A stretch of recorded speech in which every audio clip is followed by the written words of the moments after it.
Taoiseach, would you regard this as a failure of statecraft on both sides?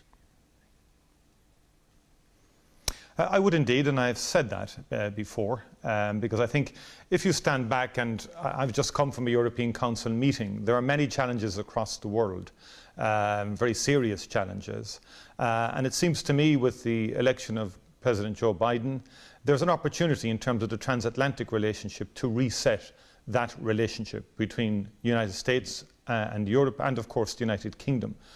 All three share common values in terms of democracy, freedom of speech, and it's important that harmonious relations between the United Kingdom and Europe are set so as to underpin what I foresee will be a more multilateral thrust from the United States into the future. So the US, the UK and Europe have a lot in common.